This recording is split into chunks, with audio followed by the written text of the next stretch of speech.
Welcome to our new history class.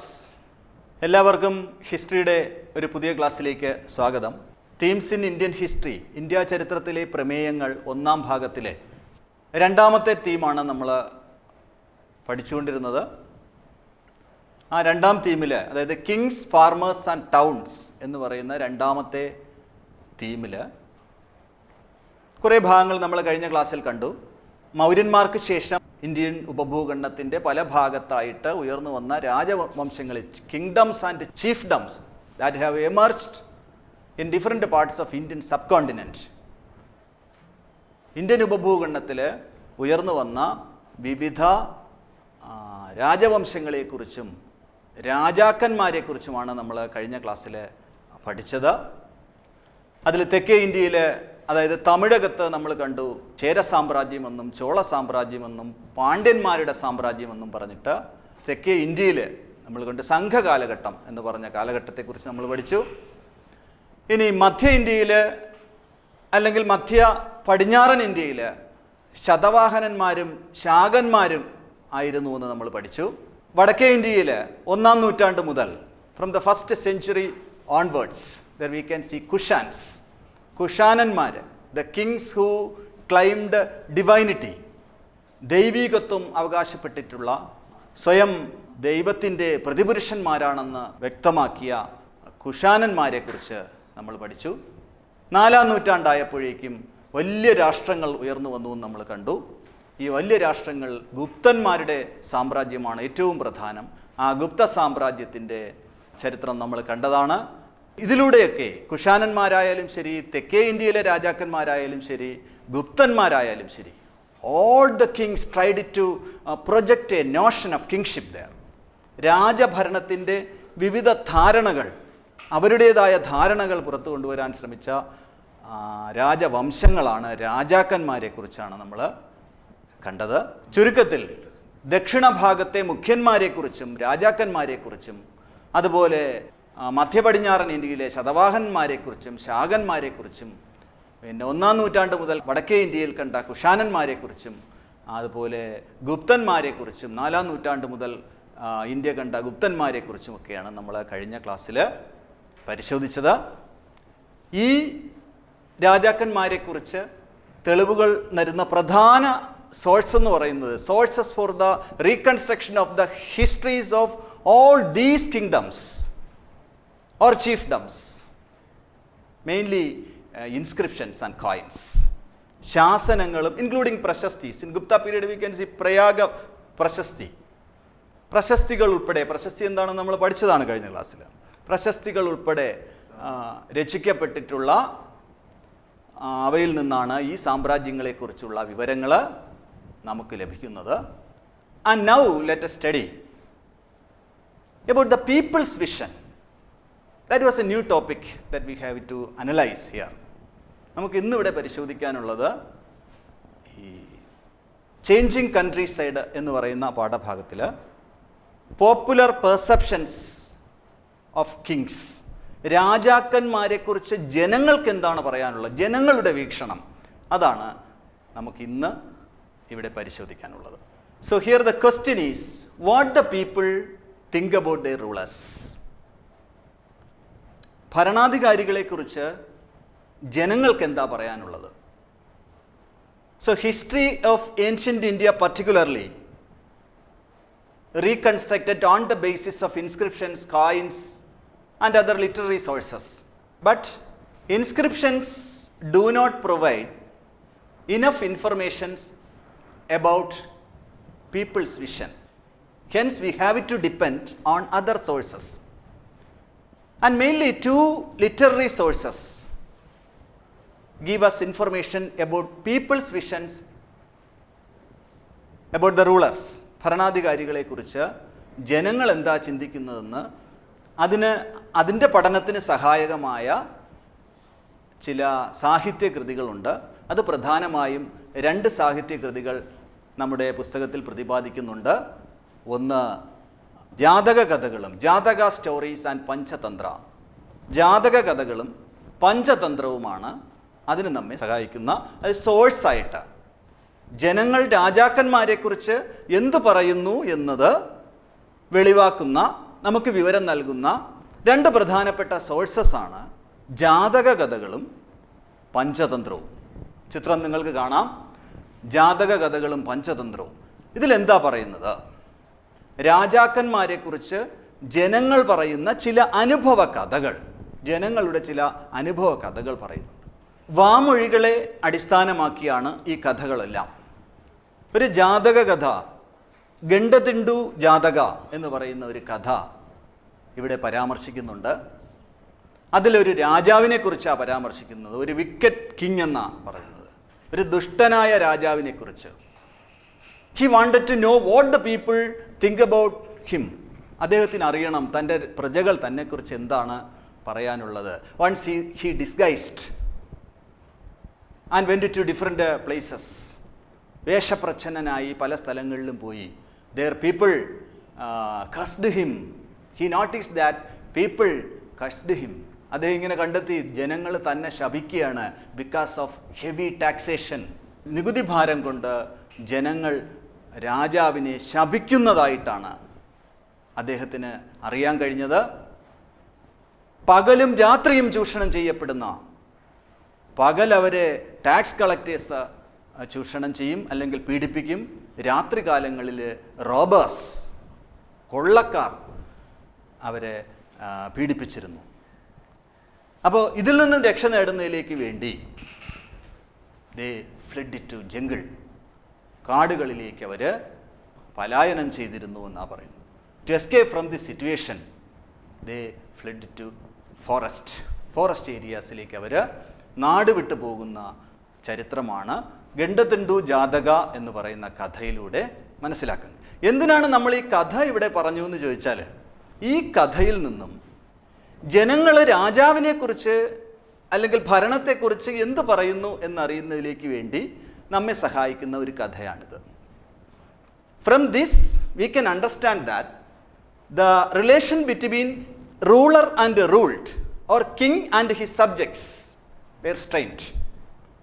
രാജാവും പ്രജകളും തമ്മിലുള്ള ബന്ധം വളരെ എന്താ പറയുക, അകന്ന ബന്ധമാണ്, അല്ലെങ്കിൽ വളരെ മോശമായ ബന്ധമാണ് രാജാവും പ്രജകളും തമ്മിലെന്ന് വെളിവാക്കുന്നുണ്ട്. This was the notion of kingship. രാജാധികാരത്തിൻ്റെ ഒരു നാച്ചർ, ഒരു പ്രകൃതം നമുക്ക് മനസ്സിലാക്കാൻ കഴിയും. അവർ തീരെ നിവൃത്തിയില്ലാതെ സഹിക്കവയ്യാതാവുമ്പോൾ കാട്ടിലേക്ക് ഓടിപ്പോകുന്ന ചിത്രം ഈ കഥയിൽ നിന്നും നമുക്ക് മനസ്സിലാക്കാം. രാജാവും പ്രജകളും തമ്മിൽ അത്ര നല്ല, അല്ലെങ്കിൽ രാജാവിനെക്കുറിച്ച് പ്രജകൾക്ക് അത്ര നല്ല കാര്യമല്ല പറയാൻ ഉള്ളത് എന്ന് നമുക്ക് മനസ്സിലാകും. Here we can see the strained relation between king and his subjects. Meanwhile some people wanted to increase production to tackle the situation. ഈ സിറ്റുവേഷൻ തരണം ചെയ്യുന്നതിലേക്ക് വേണ്ടി ഉൽപ്പാദനം വർദ്ധിപ്പിക്കാൻ ചില തന്ത്രങ്ങൾ സ്വീകരിച്ചു എന്ന് പറയുന്നുണ്ട്. Some strategies they adopted to increase production. വർദ്ധിച്ചു വരുന്ന നികുതി അടയ്ക്കുന്നതിലേക്കായിട്ട് ചില തന്ത്രങ്ങൾ ചില കർഷകർ സ്വീകരിച്ചു. അതെന്തൊക്കെയെന്നാണ് അടുത്ത് നമുക്ക് പഠിക്കേണ്ടത്. And we can say use of iron tipped ploughshare. ഇരുമ്പ് മുനയുള്ള കലപ്പയുടെ ഉപയോഗം. അത് മണ്ണ് എളുപ്പത്തിന് ഇളക്കാനും അങ്ങനെ കൃഷി കാർഷിക അഭിവൃദ്ധി അല്ലെങ്കിൽ ഉൽപ്പാദനം വർദ്ധിപ്പിക്കാനും സഹായിക്കുന്ന ഒരു തന്ത്രമായിരുന്നു അത്. For the first time use of iron tipped ploughshare was one of the strategies that they conceived. അവർ രൂപം കൊടുത്ത അല്ലെങ്കിൽ അവർ കൊണ്ടുവന്ന ഒരു തന്ത്രം അതായിരുന്നു ഇരുമ്പ് മുനയുള്ള കലപ്പയുടെ ഉപയോഗം. സെക്കൻഡ്ലി, രണ്ടാമതായിട്ട് നമുക്ക് പറയാൻ കഴിയുന്നത് ട്രാൻസ്പ്ലാന്റേഷൻ ഓഫ് പാഡി, ഞാറ് പറിച്ച് നട്ട് ഉൽപ്പാദനം വർദ്ധിപ്പിക്കുന്നതും ഒരു സ്ട്രാറ്റജി ആയിരുന്നു. അക്കാലത്ത് അവർ കണ്ടെത്തിയ ഒരു തന്ത്രമായിരുന്നു.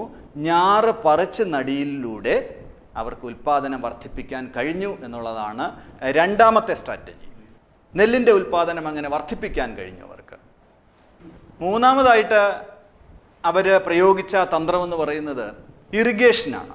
New methods of irrigations that they adapted.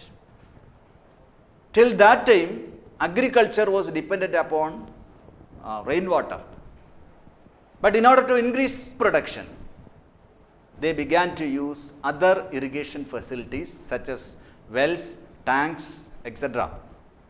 അപ്പോൾ അങ്ങനെ പുതിയ രീതിയിലൂടെ ജലസേചനം നടത്തി കൃഷി ചെയ്യാൻ അവർ തുടങ്ങി. അങ്ങനെ ഉൽപ്പാദനം വർദ്ധിച്ചു. But in some areas, particularly in semi arid parts of hilly areas, ഈ കുന്നിൻ പ്രദേശങ്ങളിലൊക്കെ കൃഷി ചെയ്യുന്നത് മെയിൻലി ഹോ അഗ്രികൾച്ചർ തന്നെയായിരുന്നു. അതായത് മൺവെട്ടി കൊണ്ടുള്ള കൃഷി തന്നെയായിരുന്നു. അപ്പോൾ 4 പ്രധാന സ്ട്രാറ്റജീസാണ് നമുക്കിവിടെ കാണാൻ കഴിഞ്ഞത്. ഒന്ന്, use of iron tipped ploughshare. രണ്ടാമത്തേത് introduction of transplantation of paddy. മൂന്നാമത്തേത് irrigation facilities such as wells, tanks, etcetera. നാലാമത്തേത് ഹോ അഗ്രികൾച്ചർ. ഇങ്ങനെ 4 സ്ട്രാറ്റജീസാണ് നമുക്ക് പ്രധാനമായിട്ടും കാർഷിക ഉൽപ്പാദനം വർദ്ധിപ്പിക്കാൻ ജനങ്ങൾ സ്വീകരിച്ച സ്ട്രാറ്റജികൾ അല്ലെങ്കിൽ തന്ത്രങ്ങൾ.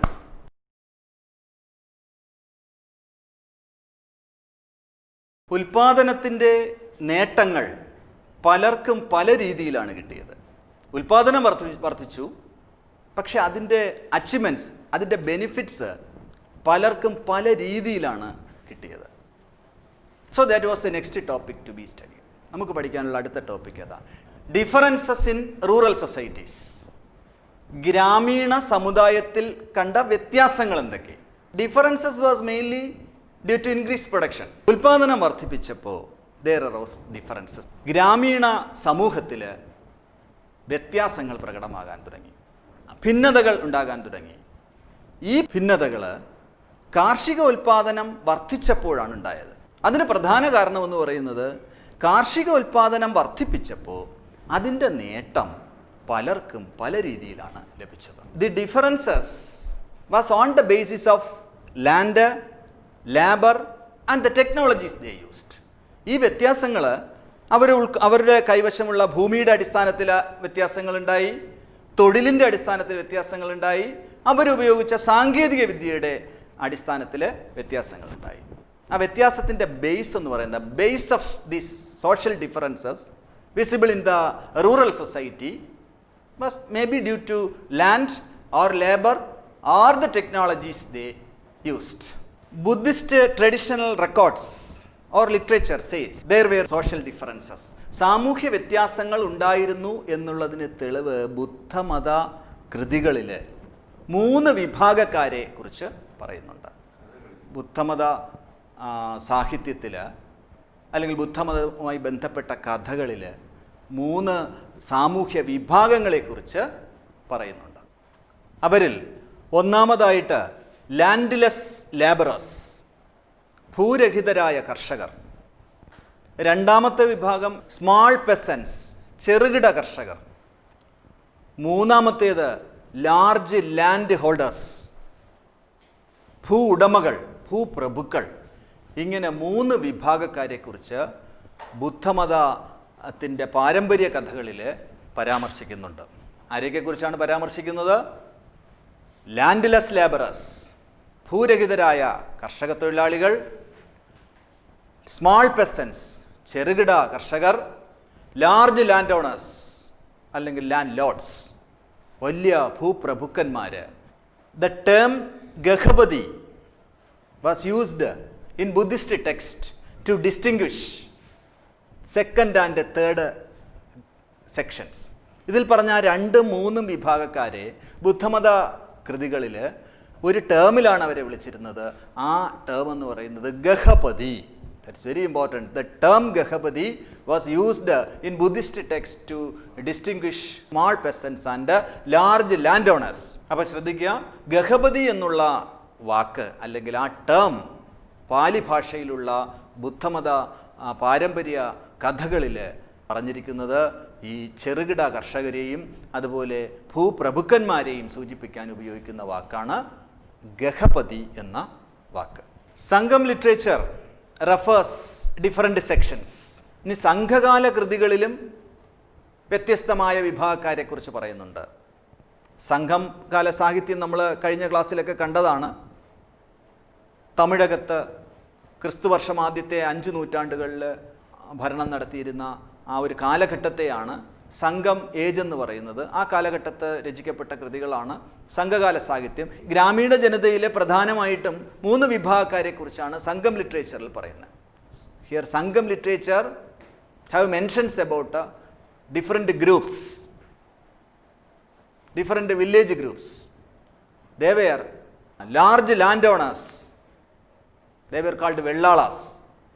ഭൂവുടമകളായ വലിയ ഭൂവുടമകൾ, വെള്ളാളന്മാരെന്ന് വിളിക്കുന്ന ഭൂവുടമകൾ.